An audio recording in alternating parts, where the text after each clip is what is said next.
Hello friends, आप देख रहे हैं स्पोर्ट्स विद रवीश। मैं हूं आपके साथ रवीश बेस्ट। बहुत बहुत स्वागत करता हूं आपका मेरे यूट्यूब चैनल पर।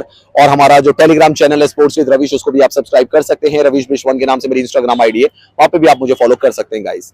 तो गाइस, गौतम गंभीर के लिए आखिर श्रीलंका का दौरा कैसा रहा? क्या कोच गौतम गंभीर को हम सक्सेसफुल कोच कहेंगे उनके पहले ही टूर पे?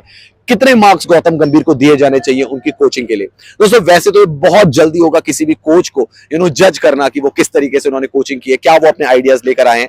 शायद थोड़ा टाइम देंगे तो हम उनको जज कर पाएंगे, लेकिन गौतम गंभीर की जो चीजें हमने देखी इस पूरे श्रीलंका दौरे पर, वो यही कहा जा सकता है कि T20 सीरीज में भारत को जीत मिली, जिसमें से तीसरा T20 मुकाबला टाई हुआ था, सुपर ओवर्स में भारत के पक्ष में गया था।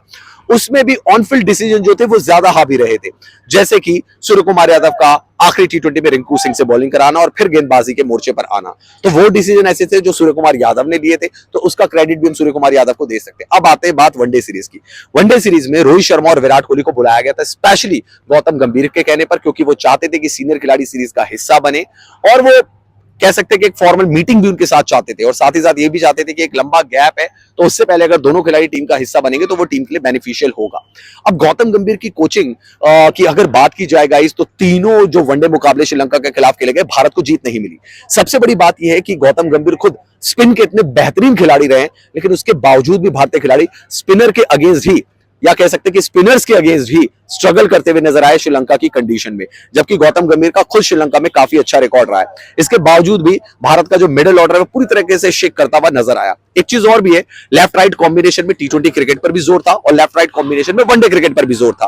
पहले वनडे मुकाबले में वॉशिंगटन सुंदर को नंबर 4 लाया गया, दूसरे में शिवम दुबे को, और तीसरे में ऋषभ पंत को। अब ये अगर लेफ्ट राइट की प्लानिंग ही करते रहनी है भारतीय क्रिकेट टीम को, तो ऐसे में मुझे लगता है वनडे क्रिकेट के लिए तो मिडिल ऑर्डर जो है वो कभी भी कह सकते हैं कि एक सॉलिड मिडिल ऑर्डर नहीं बन पाएगा, या एक स्टेबल मिडिल ऑर्डर नहीं बन पाएगा। तो एक्सपेरिमेंट बहुत ज्यादा गौतम गंभीर की तरफ से करते हुए हमें मिले, जो कि हमने T20 में भी देखे, और ODI में भी हमने देखा कि गौतम गंभीर जो है मिडिल ऑर्डर में लेफ्ट राइट कॉम्बिनेशन बनाने के चक्कर में जो है भारत का जो मिडिल ऑर्डर है वो रोटेट होता हुआ नजर आया, या यूं कह सकते हैं कि उसमें रोटेशन पॉलिसी नजर आई। लेकिन अगर वनडे सीरीज को ओवरऑल हम देखेंगे तो हमारी बल्लेबाजी पूरी तरीके से फ्लॉप रही।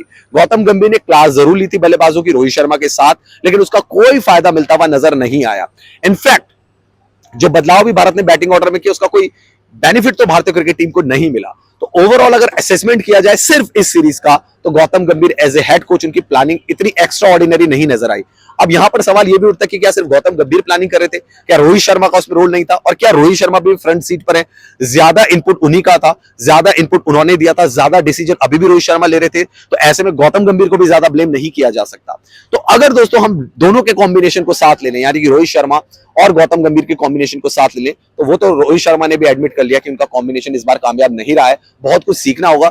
रोहित शर्मा ने अपनी बल्लेबाजी का तो इंटेंट दिखाया, लेकिन बाकी के बल्लेबाज वो इंटेंट नहीं दिखा सके। क्या कम्युनिकेशन था, क्या उनको मैसेज कन्वे किया गया, ये चीज कुछ साफ नहीं हो पाई, क्योंकि तीनों वनडे मुकाबले की अगर बात करें तो स्पिनर्स के खिलाफ फंसती भी नजर आई भारतीय क्रिकेट टीम और भारतीय क्रिकेट टीम के बल्लेबाज। क्या गौतम गंभीर इस सीरीज से सीख लेंगे? पहली सीरीज है, ज्यादा हार्श क्रिटिसिज्म बनता नहीं है गौतम गंभीर का, और जैसे मैंने कहा कि सिर्फ गौतम गंभीर क्यों, रोहित शर्मा और गौतम गंभीर का कॉम्बिनेशन कहां जाता हुआ नजर आ रहा है और भारतीय क्रिकेट को किस दिशा में ले जाता हुआ नजर आ रहा है, इसके लिए सब थोड़ा इंतजार और करना पड़ेगा, क्योंकि पहली सीरीज थी। पहली सीरीज में हम कह सकते हैं कि एक्सपेरिमेंट की ये सीरीज थी। आगे आगे पता लगेगा कि वाकई गौतम गंभीर भारतीय क्रिकेट में क्या नई चीज लेकर आए हैं। आपका क्या कहना है दोस्तों? कमेंट सेक्शन पर जाकर कमेंट जरूर करें।